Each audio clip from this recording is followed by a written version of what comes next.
Hi, this is Caroline Leavitt. I'm the co-founder of A Mighty Blaze, the book initiative that was started the day of the lockdown when everyone was panicking, when authors' tours were canceled, including mine. Bookstores, their doors were shuttered. Readers had no access to writers. And I got together with Jenna Blum, and neither of us had ever created anything. And we created A Mighty Blaze, and we like to say that it's past the baby stage, it's past the toddler stage. It's now a kid. I think it's 6 years now, maybe, unless I'm missing out. But in any case, so welcome.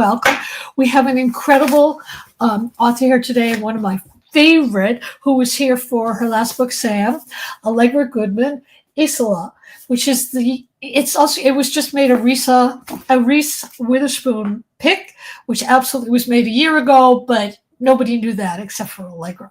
So I just want to mention some housekeeping details for all of you.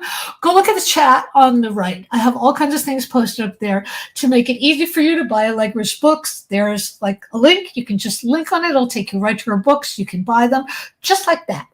If you have questions, don't be shy. You can just put them in the chat. You don't have to speak. And I will ask them for Allegra. Please do post. It's always like a nice thing to do.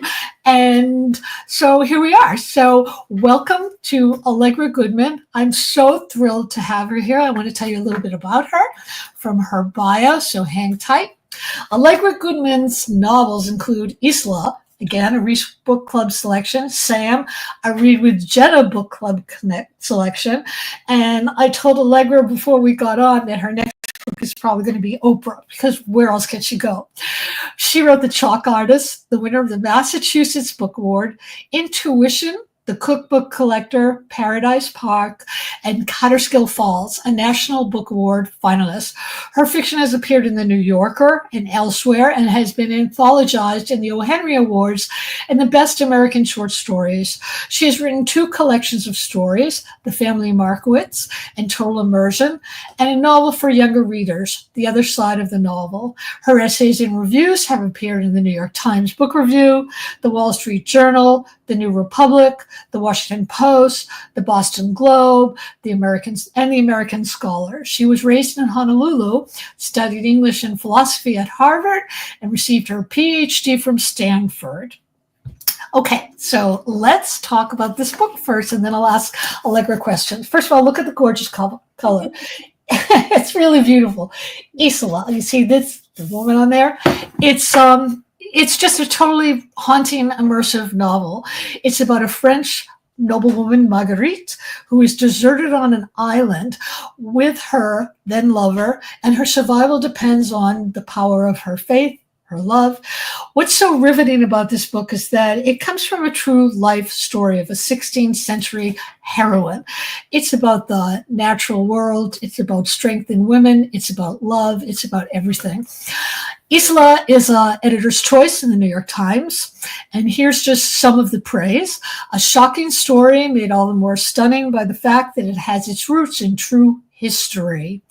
It redefines what makes one a woman of worth and what the difference is between having a life and truly living. That's from Jodi Picoult. It's also, as I said, an editor's choice, and it's just steadily racking up the raise.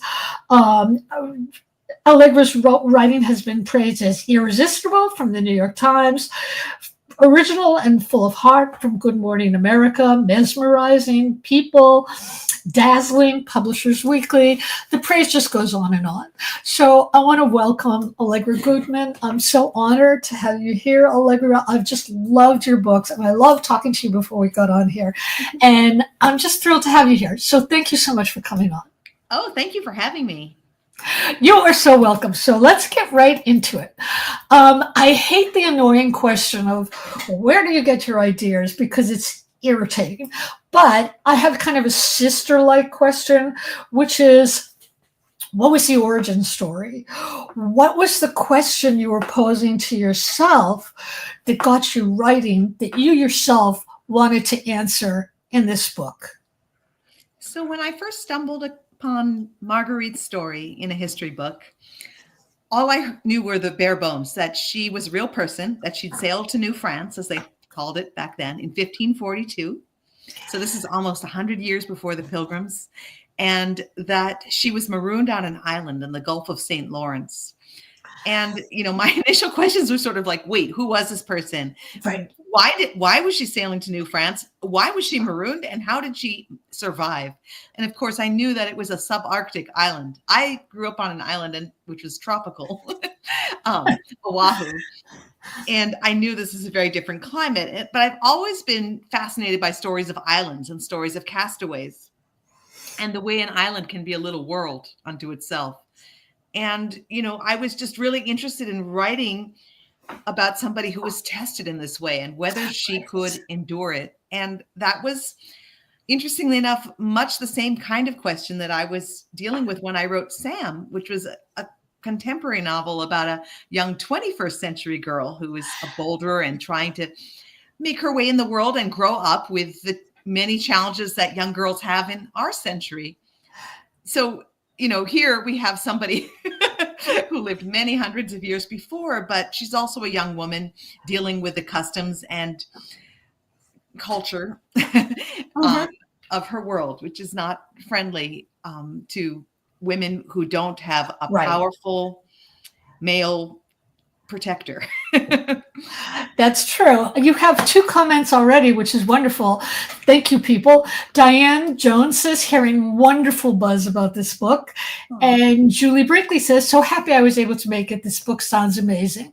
Well, it is amazing. So I wanted to talk a little bit about how you got from Sam to Isola, because both of them share a kind of physicality. Like, I remember Sam climbing and climbing and climbing, and it was so wonderful. And certainly Marguerite, the noblewoman stranded on an island, has these extraordinary challenges. Do you think that we need physical challenges in order to challenge ourselves personally and spiritually? And do you find that physically challenging yourself also helps you as both a writer and a person? 3-part question. Sorry. Okay. I think you can be challenged even if you're not sort of physical extremis. Marguerite is very much challenged in France. Her life is difficult there. And, I get into that in the book and why she's set sail. She's challenged by living on a ship. She's challenged by being a young woman at a time when young women were really chattel. So those are all social challenges, societal challenges. Right. She's not protected by much of a rule of law, in terms of guarding her. She has economic challenges, let's just say. So those aren't physical. Sam also deals with being poor. Her mother, she has a single mom, who is doing her best, but she doesn't have a lot of opportunities. Those aren't physical challenges. But it is true that when I was writing about Sam, who is a boulderer and a climber and an athlete, I got interested in writing about people who are also being challenged physically. And I think that being able to write about Sam climbing up those rock faces, I love that, was something that made me come back to the story of Marguerite and made me want to delve deeper with her, because she was on this rocky island and she also had to climb and strive and endure a harsh physical environment. So this is a person who is challenged in many ways, including physically. Yeah, we had talked a little bit about that before this session started, where you mentioned that before Isola came out and after Sam, you were writing another book in the middle of it, which I found incredibly interesting. Can you please talk about that, because it's so interesting. How did you manage to juggle coming off of one intense book, Sam, into another novel, and tell us about that novel, and then stopping that novel? Did you stop that novel to go into Isola, or you finished that and then tell us the story? Sounds really weird. So I wrote Sam and Isola at the same time. Okay. So I was writing one in the morning and one in the afternoon. I started by writing Sam in the morning, and to be fair, it was fairly far along. And I was typing. And then in the afternoon, I was writing Isola by hand because I was nervous about writing that book, and I wanted to pretend I wasn't really writing it. And I didn't call it a novel to myself. It was like my stealth project. I called it Project M from Marguerite. in Oh my my notes. God, I love that. Oh, I just lost Actually, I my. can show you. I'm at my desk. This is my That is notebook where I was incredible. trying out. This is where I started writing it. It says Project M right here in the top. That is brilliant. That is so brilliant. That is so And amazing. then the third book I was writing on Sundays. Okay, you know what? We have to stop. I mean, I have to tell you how important it is that you settle that, because there are so many writers that watch this show and so many people who want to be writers and readers who are wondering. We all tend to think, even those of us who know it's not true, that once somebody has achieved a certain level in fiction, as you have, that there's this image of you just sitting down and like carefree writing, and it's all spilling out and it's all beautiful and you don't have to do any revisions and nothing is ever rejected. So to hear that, the work that goes into it, is really important and really generous of you to tell everybody, because a lot of people don't say that. I love the story that you called it the M Project, because Project M, yes.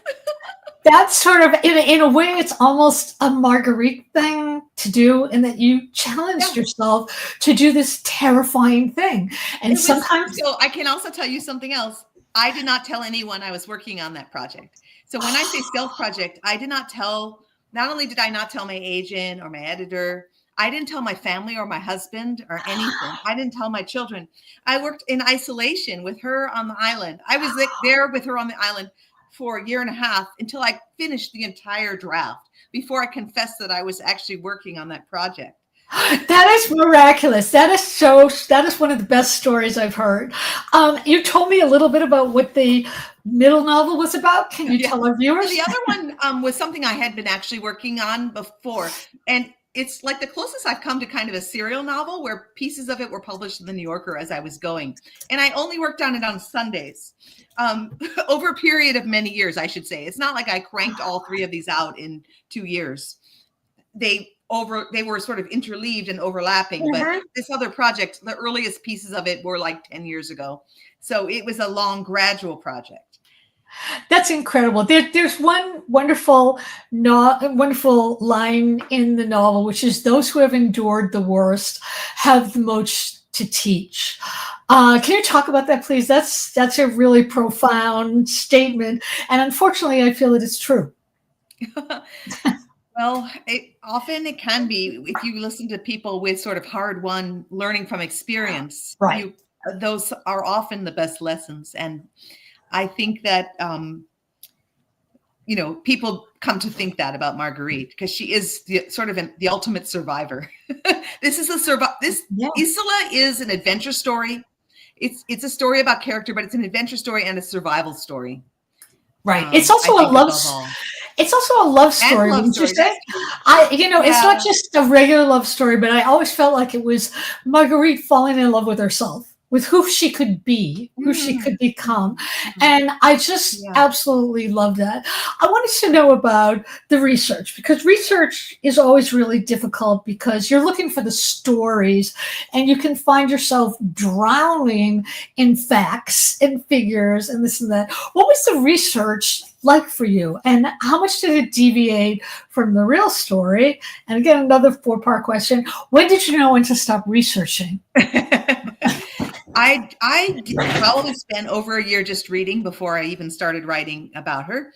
I tried to do as much research as I could about her life, which is not a huge amount is known. They know she was real. They know she went on this voyage. She was relatively famous in her own time, and so there were 2 contemporary accounts of her ordeal. One by the Queen of Navarre, which you can read in the Heptameron, which is this collection of stories that she wrote, published after her death. You can get that in like Penguin Classics. It's, I think, the 69th story in this collection of stories, which she said were all based on true stories that she'd heard. And the other by a priest who claimed that he interviewed her. But each of these accounts was only about 1.5 to 2 pages long. They were very short. So, and they conflicted with each other. So there was a huge amount of space for me as a novelist to interpret and decide how I wanted to tell my version, or how I wanted her to tell her version, because it's in the first person. That's incredible. So much about this book is about courage and faith, and also being a woman alone. Marguerite doesn't have a mother, and the death of her finances means that her finances go under male control, in particularly her guardian, who's really sort of a bastard. So it kind of, the one thing as I was reading it that got to me was that it seemed almost prescient, because women today still need courage and faith, don't they? Oh, the yeah. and the other thing I was thinking of is I was talking to another writer, a friend of mine, about why people love historical fiction so much, like why those stories resonate so much with us. And she said, well, it's because they're in history. We know that other things have happened, and so things are all right, or those people are all right, or their society is all right.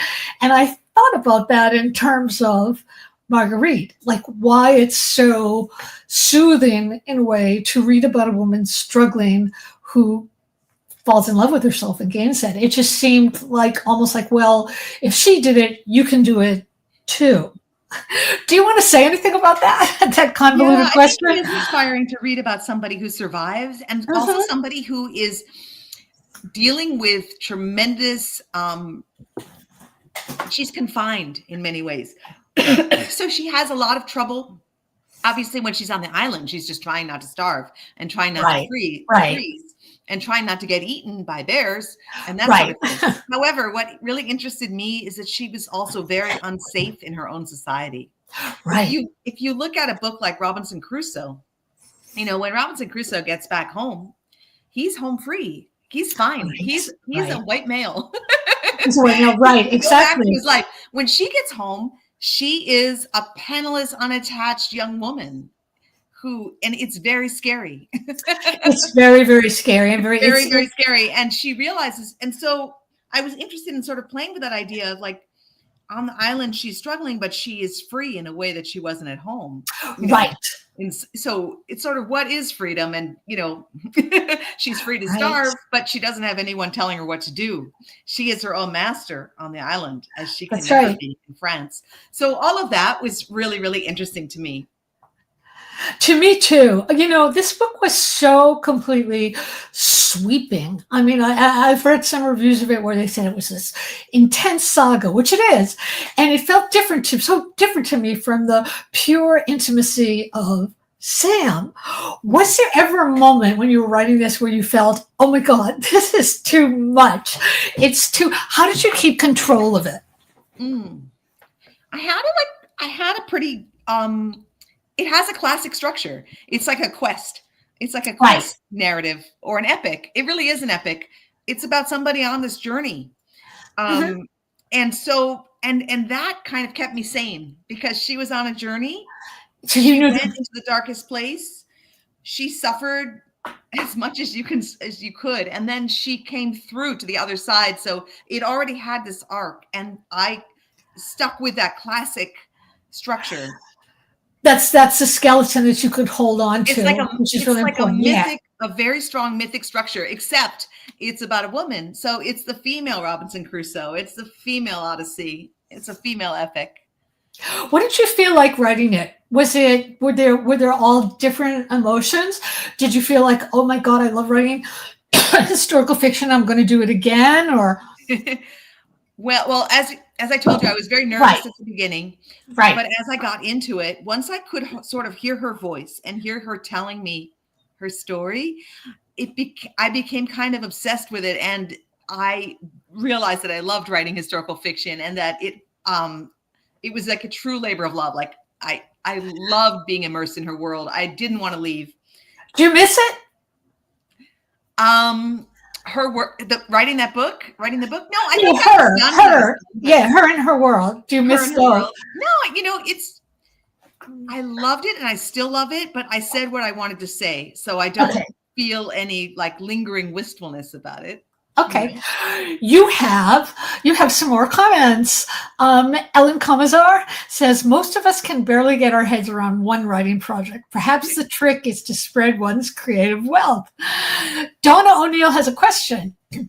If you would go out for coffee or drinks with a character from the book, who would it be and why? I like that. Well, definitely not her guardian. I don't want to speak to Oh, him. no, I no, no, think no, he's no, said no. enough. You can poison his coffee. I would go out with Marguerite and the secretary and sit down and really talk to them. I think they're the ones I would like to speak to. And you have a comment from Julie Brinkley. Thank you, Julie. I don't love all historical fiction, but I'm drawn to the stories that have gotten passed over. And that made me want to do my own research to see what parts of the novel are true versus what the author formed to create the cohesive story readers enjoyed. Yeah, I think that's part of the mystique of what a historical novel is. So, Allegra, walk us through your writing day. What does that look like? So my writing day now or the writing day when I was writing Isola? Your writing day now. Your writing day in general. Like some writers have rituals. For me, I wake up very early because I go swimming at 6. So because there's construction going on at the pool that I swim in and you can't get a parking space there because all the construction guys come before dawn. So I come there and I go for a swim. And then I come home, have breakfast, and then I do my best work in the morning, like from maybe 8 o'clock in the morning to about 11 in the morning. That's the bulk of my writing day. And so whatever's the hardest thing that I'm doing or the newest thing, if I'm writing new pages, that's what I do then. Then I have lunch pretty early, like by 11:30 or so. I'm pretty hungry because I wake up so early. After a quick lunch, I do a second session, and usually I try to go for a walk if it's not pouring rain or something, and work in the library or coffee shop. And I work on something like slightly easier, or I work on a second project, or maybe an easier thing like revising something, or maybe even something short like a book review. And then I'm pretty much done writing by before dinner time, like by 5. That's nice. So you can I don't work it all at night. Good. I don't work it all at night, and I don't work on Saturdays. So 6 days a week. So that's sort of my writing schedule. Except on Sundays, I tend to write either book reviews, essays, or stories. Okay. You said once that you'd rather be a poet than a fiction writer. Still true today? And why did you say that? Well, when I was young, I wanted to be a poet instead of when you were young. I thought poetry was sort of the highest kind of writing, the purest art form. And I still love reading poetry, but I don't want to be a poet now because I realize that's sort of not where my talents lie. I'm a storyteller. So I've actually come to really love writing novels because they give you space to really talk about somebody's journey, as I do with Marguerite or Sam, or talk about the complexity of a family, as I do in some of my other work, to explore multiple points of view. A novel is capacious, and you can do so much in the form. So over time, I've come to love writing novels more and more. I love it. I think that I always say, like, writing a short story is like having a brief, passionate affair.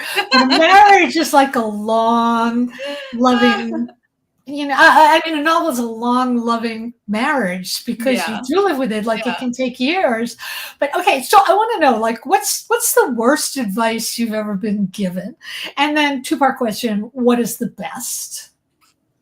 Well, I think they're related. The worst advice I've been given, or the worst comment, has been sort of that somebody like wanted me to do something I've done before. Like, where's that? Like, they liked something that you wrote before and they want another one. Right. Which I got really early on in my career. Really? Yeah. My first book was a book of short stories, which were very light and funny and satirical. And then I wrote a novel, Catterskill Falls, in a totally different voice and register, which was very elegiac and had a completely different goal. And my editor at the time said, where is the sparkling Allegra Goodman that I fell in love with? This is not. No. And I was like, stop. It's horrible. Because I always thought if you wanted to be an artist, you should try new things and try to grow and change. So, I wasn't interested in writing more of what he liked. No. So that's kind of the worst comment. And the best comment really came from my dad, which was the opposite advice. He said, don't ever let people pigeonhole you. Just go where your imagination takes you. And to hear that is very important for a writer, I think. Trust yourself, experiment, try new things, especially if you're a literary novelist and you're not, trying to write a series or write by formula. Right, right, And or right to the market, so which is the other that's danger. the difficulty with being a more literary novelist, but it's also the opportunity that you can Right, really push the boundaries and try something new. So exactly. that's the best advice. Okay, what's obsessing you now and why? I ask this question because I happen to be an obsessive person, and I'm always Hmm. curious about what other people are obsessed by. I'm not really an obsessive person. Oh, you I aren't? don't Okay, tend but to you are obsess about about writing. things. What? You are about writing, though, right? You're Sorry, I obsessed. missed you. I'm sorry, you're obsessed about your writing, sort of, right? I can get very involved in my writing. I actually try to avoid getting too obsessed because when I get too obsessed, I start rushing. And one thing I've Right. learned over time is to slow it down. Really, the challenge for me is to slow down and write more slowly, which is another reason I like working on more than one thing at once because it slows me down. I actually write slowly and gradually, and I do best with that. So I don't get like obsessive about a topic, but I get immersed, and Yeah. I've learned to enjoy without pushing too hard, I would say.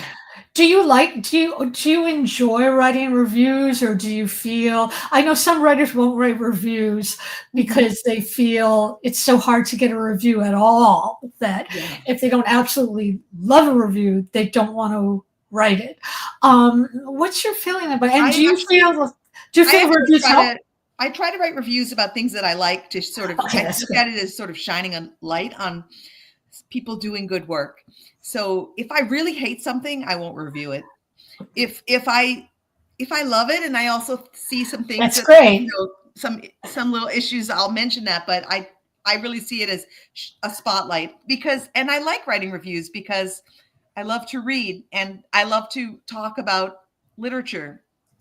That's why I got my PhD. I'm interested in criticism. So I wouldn't say I do a huge amount. I've sort of written like a couple a year. That's not a lot of Okay. reviews. No, no, but there's less and less review space now, Yes. unfortunately, which is really sort of sad. But Yes. we will get through that one way or another. I always want to ask this question because somebody asked me this and I was startled by it. So I want to startle you. What do you do for fun? What I do for fun is I swim, I walk, I go for coffee with friends. I like to talk. I love talking on the phone to my grown children. I do that for fun, and I read a huge amount. I mean, I guess that's also kind of my job.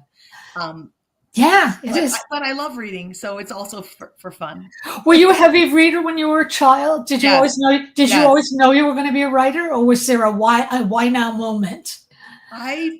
Ever since I could really read on my own, I wanted to also be a writer because I loved reading so much. And when I was a child, I really read. I read more than I do now. Even um, yeah, reading's a big part of my life. Reading's a big part. Okay, so I just want to say a few more housekeeping things to everybody out there. Remember, bookshop.org will show you where your nearest independent bookstore is, and it's so important to support them because they support your community and they support writers and they support readers, and it's just a really nice thing to do. So we've made it really easy for you to buy Allegra's book. You can go bookshop.org or just walk to your favorite indie, and that's really great. I want to thank all the people who are brave enough to ask a question or post a comment. We always really, really appreciate that. And I also want to thank Allegra Goodman so much for being here. I want to show the gorgeous cover. And before I go, I have to ask about the cover. Allegra, this cover, did you have input into this? Was this just an image you saw and you said, this is it? Oh no, this is something the designers came up with, and It's I just thought it beautiful. was absolutely beautiful. You know, it's 99% them. That's a killing precipice. One Yeah, more step, you I love it. realize. You Yeah, I get a love it sense of what too. she's up against. It's beautiful, and the green is Thank you. beautiful too. So I will see all of you next week. And Allegra, you just stay on for a few more seconds. Thank you all so much for coming here. And again, the message is buy books. Buy books. Do it for yourself. Do it for your community. Do it for everyone. Bye, everyone.